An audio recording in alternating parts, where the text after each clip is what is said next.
The moment Kamsi stepped out of the barracks, Osagie walked beside her, his voice soft but firm. "Let me take you home," he said. Kamsi snorted, turning to him with cold eyes. "Did I beg you to save me?" she scoffed. "Mind your business. Just because of one small favor, you now want to follow me home." Osagie sighed, watching her with pity. But before he could speak again, Kamsi spun around and stormed off. Her steps were thunder, her fists clenched, her heart filled with one desire: revenge. A week later, the school compound had been silent, too silent. Rumors filled the air. Some whispered that Kamsi had vanished, run off, maybe even left the village, but they were wrong. Kamsi came back, and the day she returned, the wind shifted. The air turned cold. Students stopped talking. Teachers froze mid-sentence. She didn't speak, didn't shout. She just walked slow, purposeful, terrifying. She wasn't here to study.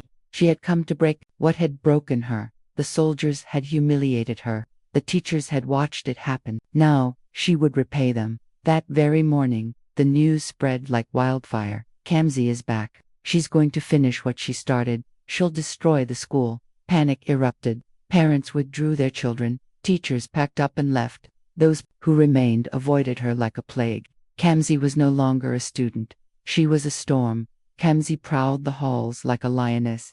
Assignments ignored, orders laughed off, teachers invisible, until one day Simeon called her name. "Kamsi."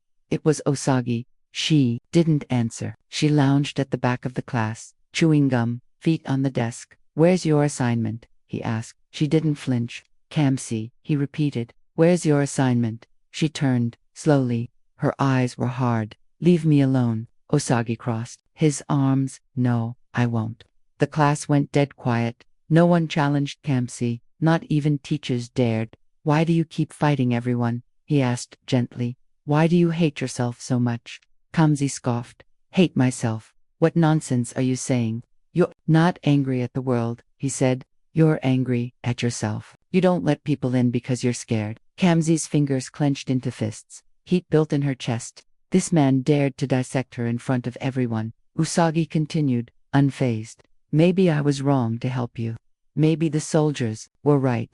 Maybe you deserve to suffer back as you refused to change." That was the final blow. Kamsi shot up. Her chair crashed, and then BAM. Her fist slammed into Osagie's mouth. Gasps exploded. Blood dripped from his lip. He didn't run. He didn't shout. He looked at her with sadness, not fear. "I'm not going anywhere, Kamsi." That evening, Kamsi sat alone watching the sun disappear. Osagie's words echoed in her ears. "Why do you hate yourself so much?" She clenched her fists, but this time, there was no one to hit. Days passed. She avoided him. Weeks passed, but no matter how far she walked, his words followed.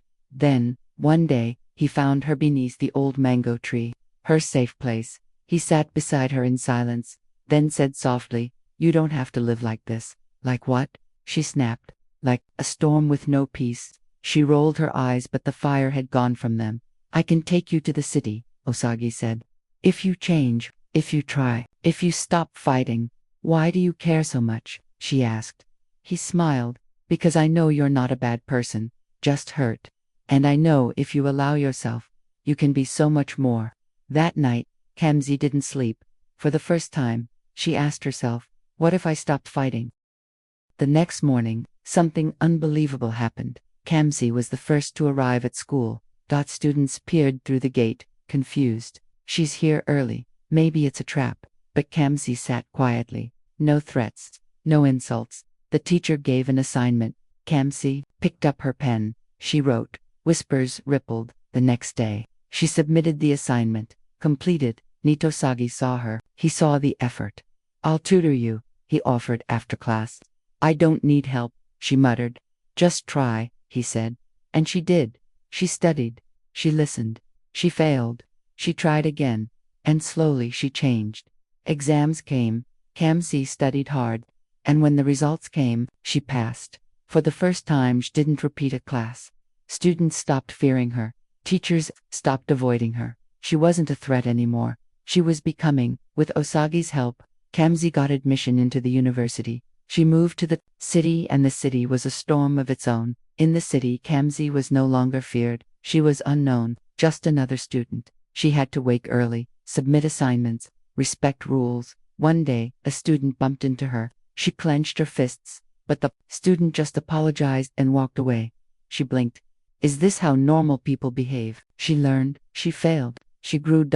And with Osagie still by her side, Kamsi kept rising. She graduated with honors, then began her master's degree. Kamsi was no longer the terror of Agilite. She was Kamsi the scholar. She fell in love. Osagie had seen her worst and still stayed.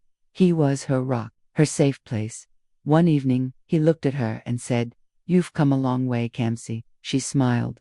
"You should be proud. I'm a genius now." They laughed, then they loved. They got married, built a home of peace. Not pain. Kamsi became a lecturer, a mentor. She helped troubled students, the ones who reminded her of herself. And one day, she returned. Part 8. The return to Agilite. Road to Agilite felt different. She had once walked these paths filled with rage. Now she returned in silence.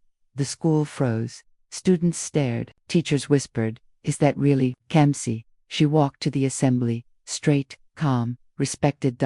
And then she said the words nobody expected. "I'm sorry." A teacher wiped her eyes. A student clutched his chest. Even the elders nodded.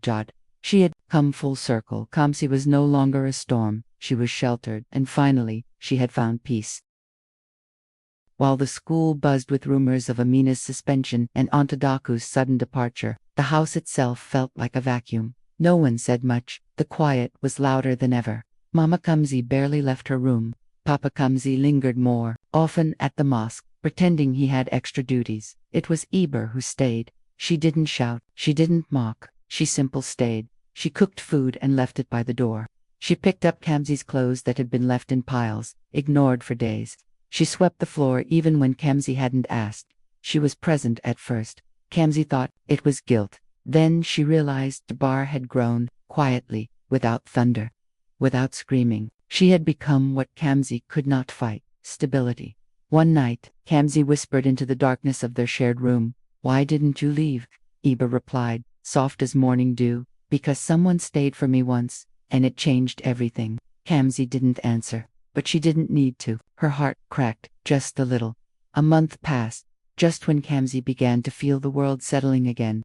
The past knocked at the door literally.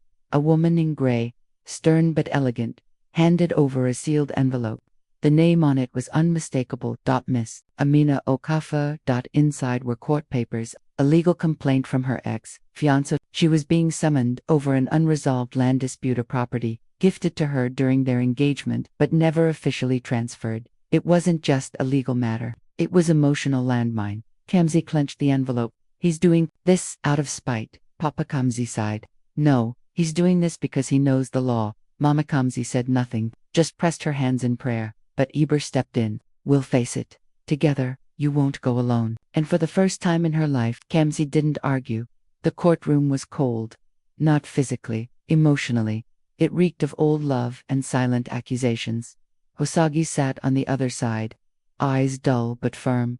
The judge, a woman in her 60s, peered down at them like a disappointed mother. "This isn't just about property," she said. "This is about two people too proud to speak honestly." Osagie spoke first. "I gave that land in trust. But when we broke off, there was no communication, no resolution, just silence."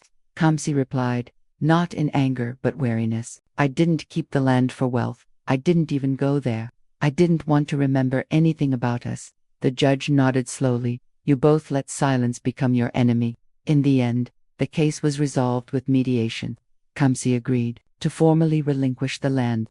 But she walked out with something more valuable. Closure. Savi approached a courtroom. Osagie approached her. "You were always fire, Amina, but even fire needs a place to rest." She smiled, not with arrogance. "But peace, I've found it. It's called grace." Months passed. Kamsi no longer strutted. She no longer commanded. She listened. The siblings began to laugh again, not in fear, but in freedom. One evening, during a small family gathering, Papa Kamsi raised a glass of malt to Amina, once a general, now a queen of peace. Laughter echoed. Even Kamsi laughed, genuinely. But she had one more step to take. Eber accompanied her. It had been nearly a year since Adaku had vanished into silence. Kamsi wanted to say something she hadn't said to anyone. When they arrived at Ataku's bungalow, the aunt was older, grayer, but her eyes still sharp.